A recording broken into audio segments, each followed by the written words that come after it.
No, they did a lot of press today, a lot of practice today in that new Obama Center in Chicago. So, of course, the Obamas were going to be there. I didn't see his wife. I did see Barack, a heavy presence. He addressed the players as well. Let's see what Barack Obama had to say to one Caitlin Clark. Oh, hey, Caitlin, how are you? Really nice to meet you. You're great. You're fantastic. Thank you. Don't let all this. The AT&T WNBA All-Star 2026 weekend in Chicago was carefully planned to be the ultimate celebration of women's basketball, a massive week-long festival showcasing the city's growing impact on sports and culture. But beneath the bright stadium lights and corporate sponsorships, a ruthless, high-stakes boardroom battle has just erupted. The league offices are now facing an unprecedented state of complete catastrophic panic.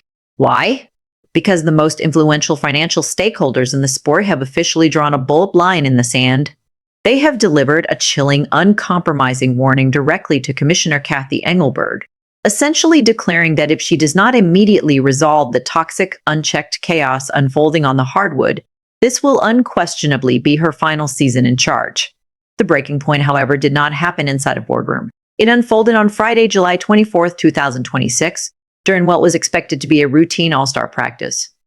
The players were going through drills at the newly opened Barack Obama Presidential Center in Chicago, a venue serving as the centerpiece of the weekend's signature events.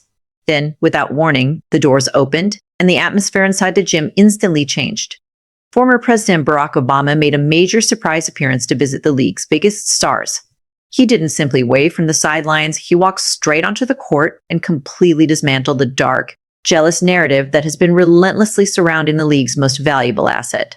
While the commissioner was nowhere to be seen during the worst of the physical targeting and locker room mutinies this season, it literally took a former president of the United States stepping onto the hardwood to stand as a shield for Caitlin Clark.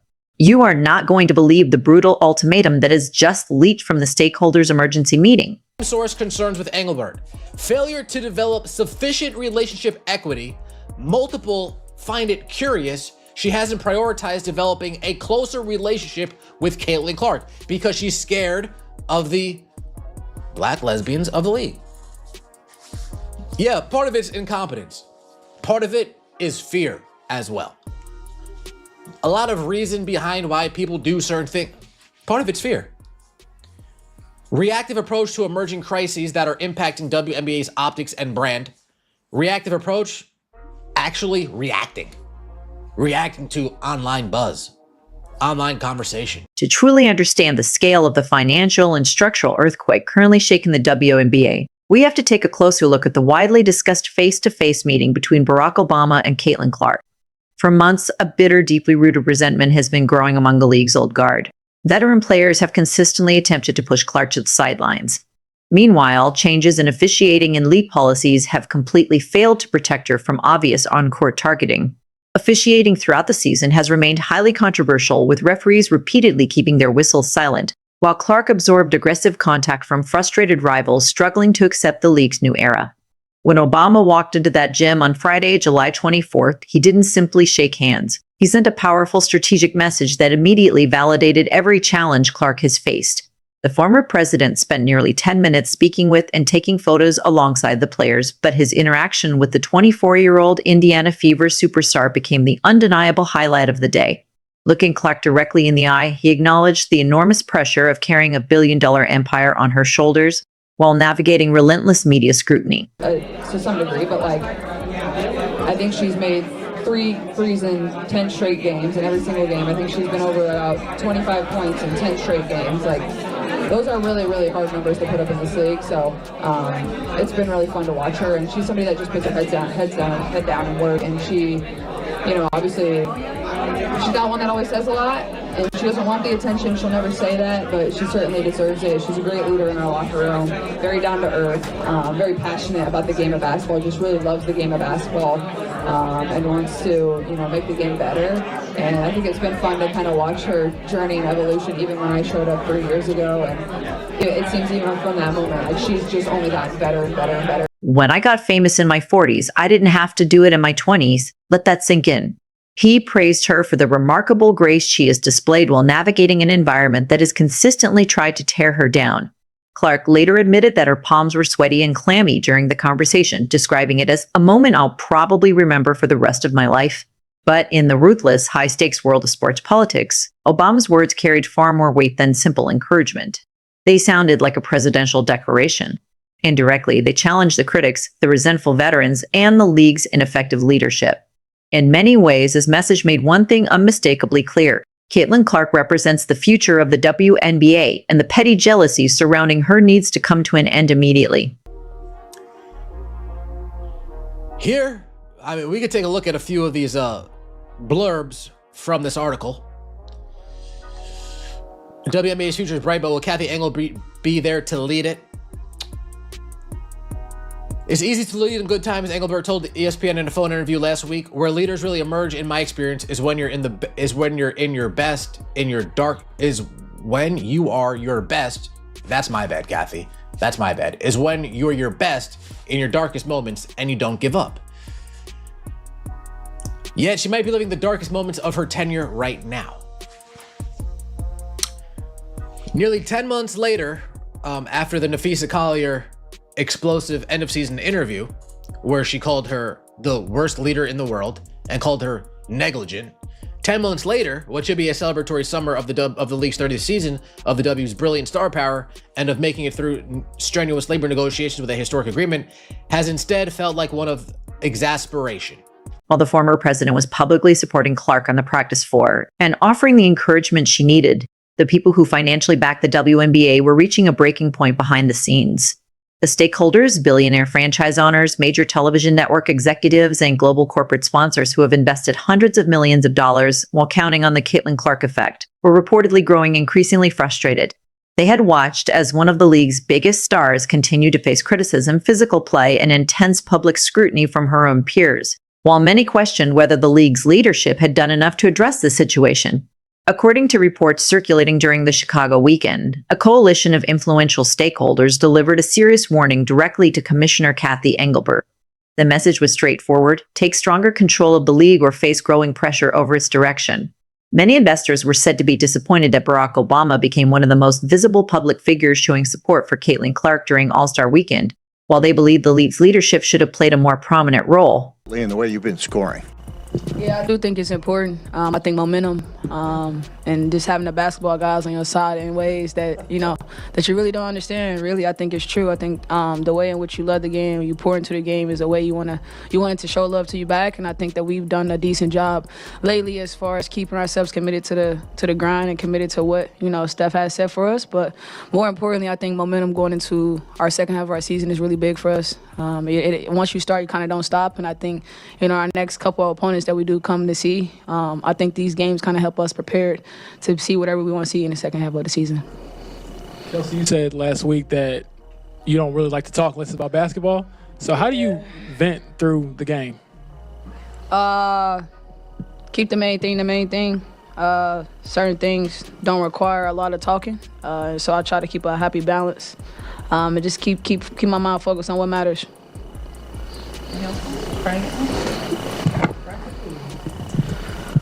So All-Star Week. They are calling for immediate, sweeping changes to the league's internal policies. They want a complete review of the officiating standards that, in their view, have allowed excessive physical play against the league's biggest stars without meaningful consequences.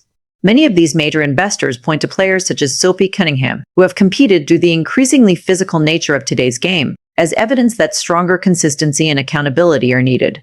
Their message is clear. They did not invest hundreds of millions of dollars in marketing campaigns, media rights, and league growth only to watch ongoing controversy overshadow the sport's momentum.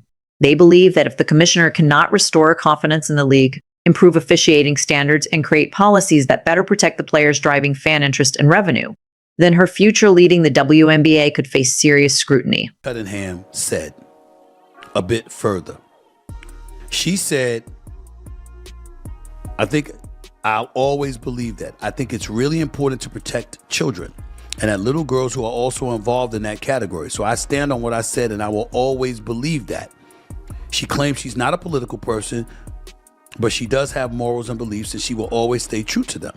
When asked if her stance could negatively impact the trans community, Cunningham said she's not speaking out of hate. She doesn't dislike anyone.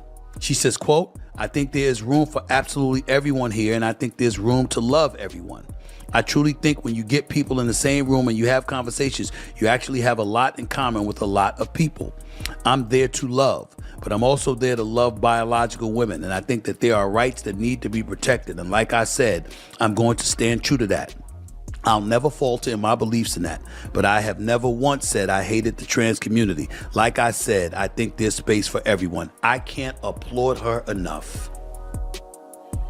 This notion that you're hating on the trans community because you are not a proponent of them participating in female sports is utterly ridiculous. Sophie Cunningham said every word right on the money. There's no hate involved. There's only love we're talking about. But what happened to loving girls who are born biologically as girls? What about their rights? What about fairness associated to them? Leah. The financial stakes surrounding this all-star weekend have never been greater, and the atmosphere in Chicago is filled with intense anticipation. The 2026 AT&T WNBA All-Star Game is expected to be the centerpiece of the season, with global broadcasts across ABC, Disney+, and the ESPN app. Fans have spent premium prices on official ticket packages and exclusive pregame experiences to be part of the event. Yet behind the scenes, reports describe growing tension over the league's future direction. League leadership reportedly believed the controversy would eventually fade, that veteran players would adjust to the changing landscape, and that Clark would continue handling the spotlight without significant intervention. However, many critics argue those expectations underestimated the challenges created by the league's rapid rise in popularity. They believe stronger structural changes are needed to manage the new level of attention and competition. When a 24-year-old point guard is seen receiving guidance from a former president of the United States while questions continue about the league's leadership, many view it as a sign that deeper issues remain unresolved. Reports suggest some sponsors are seeking greater stability, television executives want stronger leadership and accountability, and team owners are eager for the focus to return to basketball instead of ongoing controversy. According to those reports, the commissioner now faces increasing pressure to improve officiating standards, address internal concerns, and demonstrate the leadership needed to guide the league into its next era. Whether those expectations lead to meaningful changes remains one of the biggest storylines surrounding the remainder of the season. The Kennedy Carter behind him?